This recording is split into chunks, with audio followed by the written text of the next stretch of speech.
Thank you, Zeth. Thanks for having me on. Appreciate it.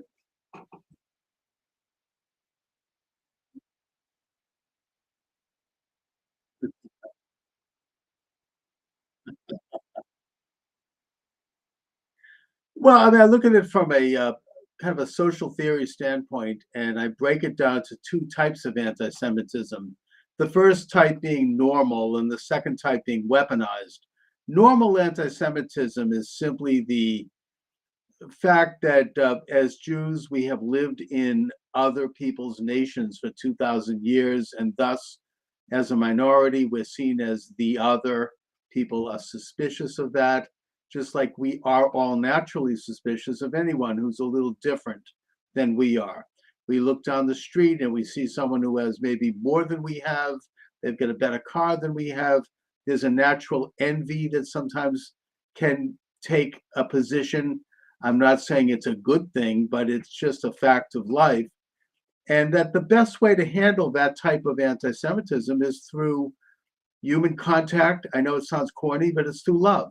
It's through making contact with people and getting to know them and getting them to know you as an individual.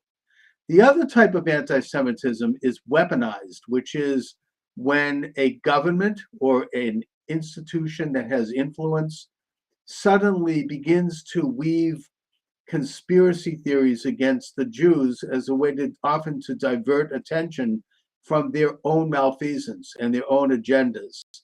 It sort of creates a shiny object. Look at the Jew. The Jew is behind these social changes that we may object to, or these policies that we can't explain. And even we could give examples of today in the United States. We look at the Biden administration basically opening the southern border. Why is that happening? We can't explain it. Is it the Jews in the administration? Is this some kind of a Jewish conspiracy? Or we look at social trends, like, for example, it's now apparently the case that 28% of our young people consider themselves to be non-binary. How did that happen? All of a sudden, out of nowhere. Who ever heard of this, even maybe years ago? And so thus you have a phenomena where people can weaponize anti-Semitism by blaming the Jews, rather than opening the lens and looking at genuine societal problems that maybe are problematic and that we can look at, and that very well may have a conspiratorial element to them.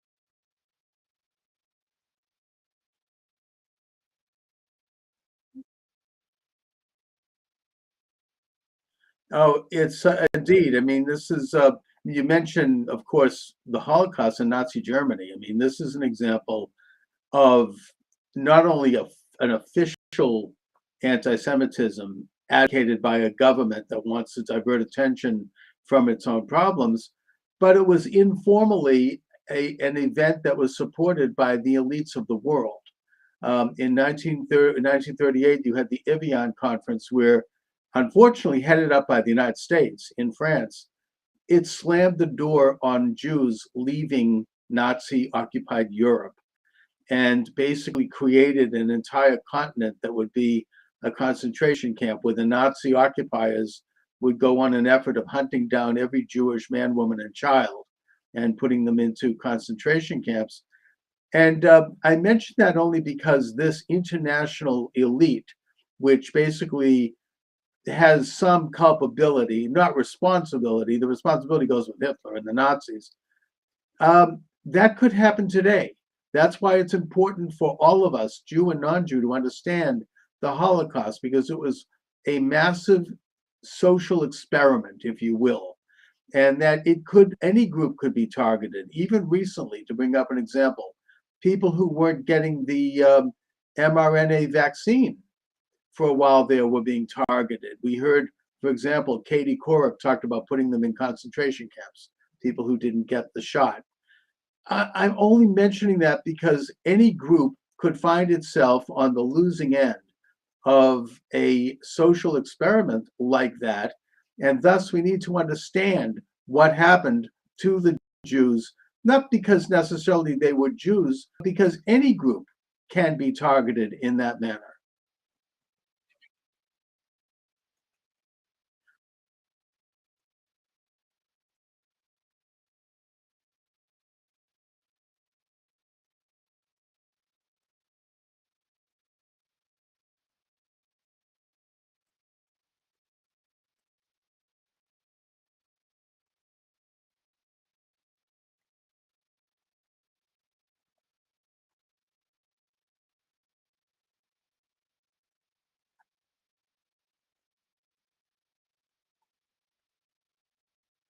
Indeed, and I point out this what I call the anti-Semitic imagination.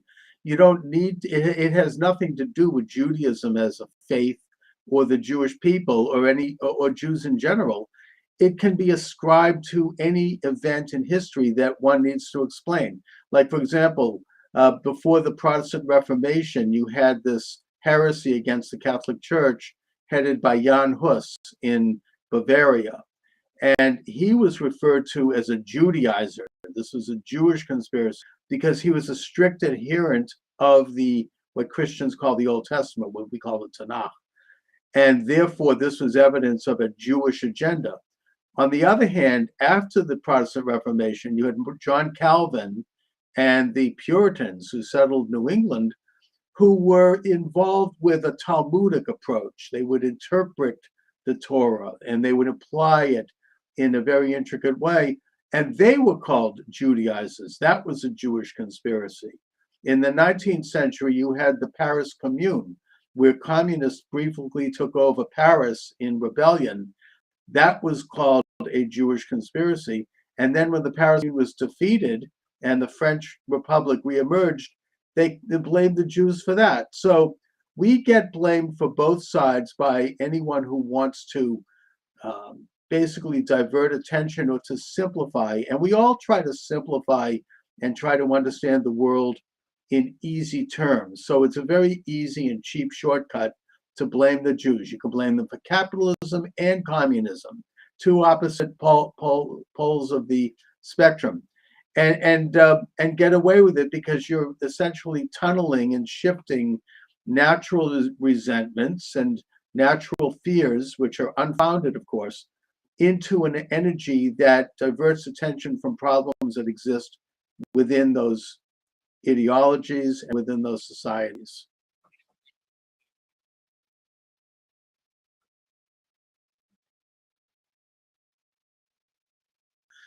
Well, unfortunately, we have Jewish organizations. I'm going to call one of them out, the ADL, which I admire in terms of their support for the state of Israel. And I think they're absolutely right to note that Zionism and anti-Semitism are the same.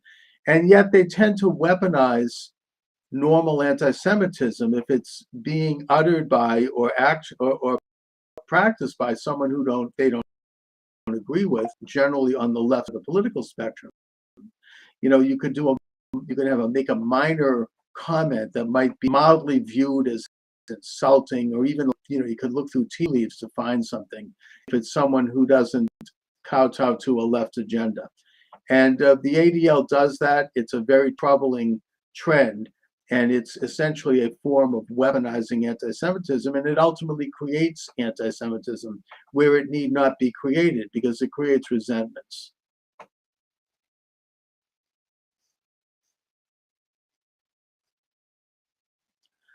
It is the worst assault since the Nazi Holocaust.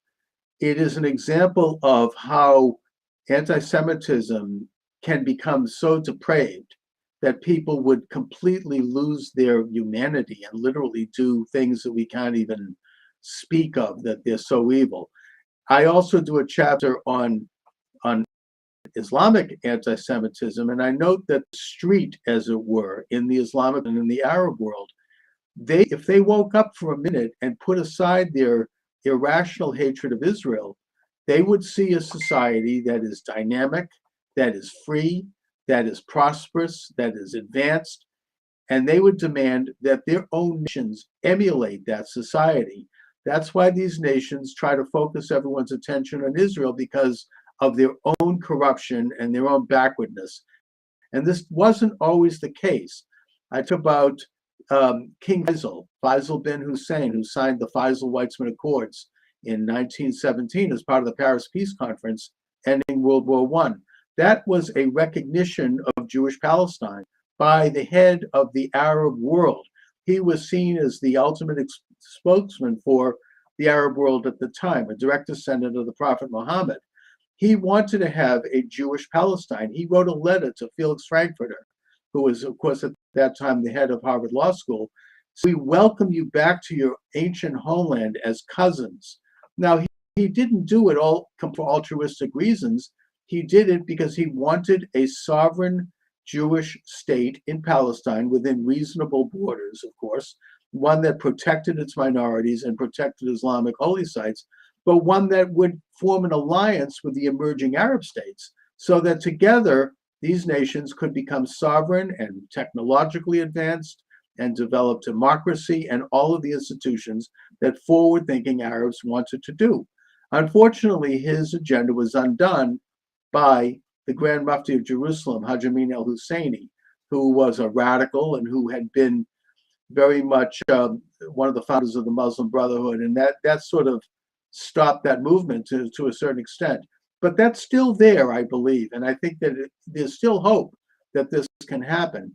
My hope was very much kindled in that regard by the Abraham Accords.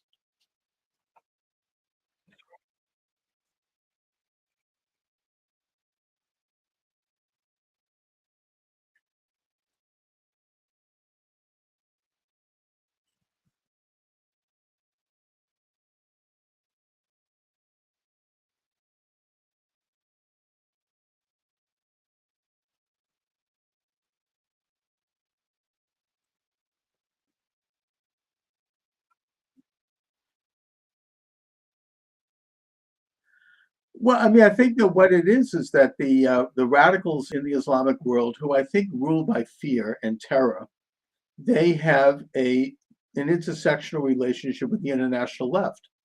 And I think the international left was always tended to be sympathetic to Al Qaeda and ISIS, even though it wasn't open. Now it's out in the open. So we have to ask, what do they have against Israel? I think that their hatred for Israel there are two aspects to it. First of all, because Israel is capitalist.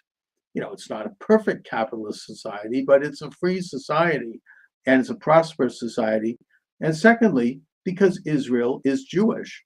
Israel, regardless of the religious levels of the citizens of Israel, even if they're completely secular, it is still a society based upon belief in God and belief that there is a higher power, that we don't derive our rights from an artificial state, but we are sovereign under God. It's the American principle as well. And these people are pretty anti-American too, I might add.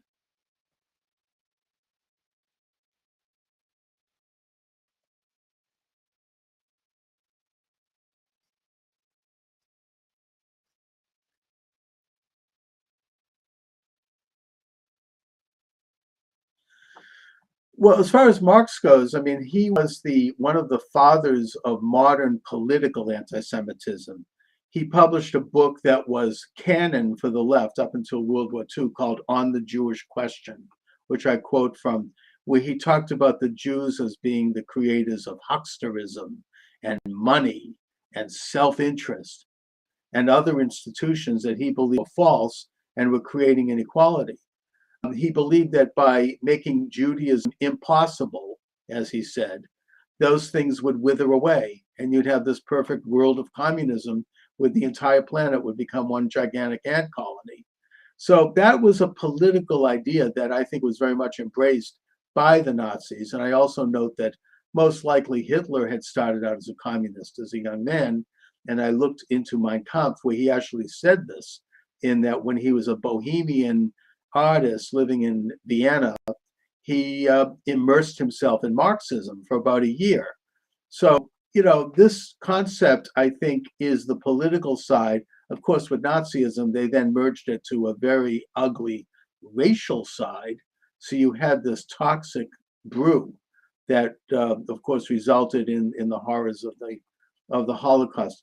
As far as the Protocols of Zion goes, I did spend a lot of time studying that, and that you can tell from reading it right away that it has nothing to do with Jews and nothing to do with Judaism, and the whole premise that it was written by the Second Zionist Congress with Theodor Herzl is obviously false. But it has,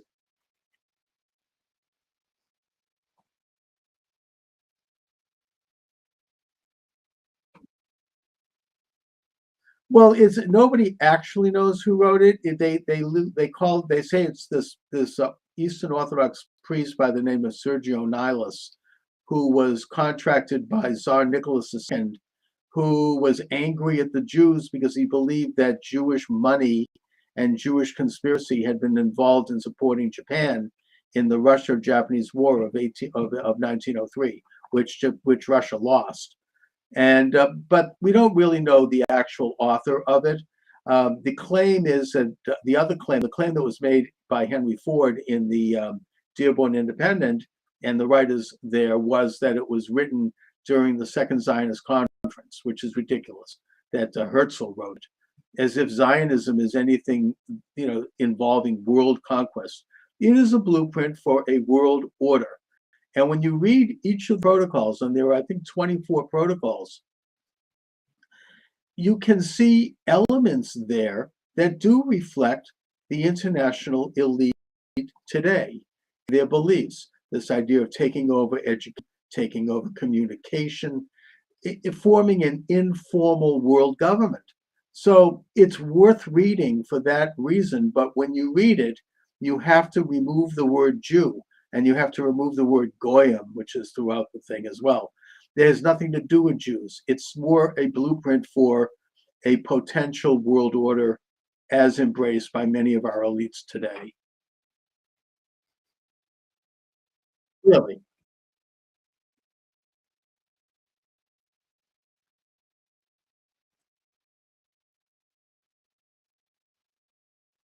Well, it's a perfect example of the anti-Semitic imagination. They're basically the Jew is the shiny object. They're turning attention to the Jew and blaming the Jew for these international developments rather than actually discussing these developments. Why are these things happening on an international level? There are real dangers, especially with transhumanism and with artificial intelligence. We just had an international pandemic response that was very much overblown. These are real issues that need to be discussed, but by having the so-called protocols with the Jews, everyone can just shift the blame on the Jews for all of these things, when in fact there's nothing to do with Judaism or with Jews.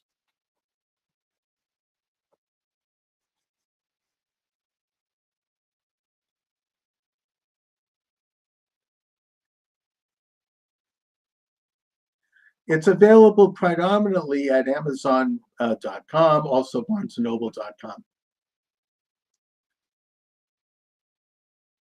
Thank you, Ziv. I really appreciate it. All right.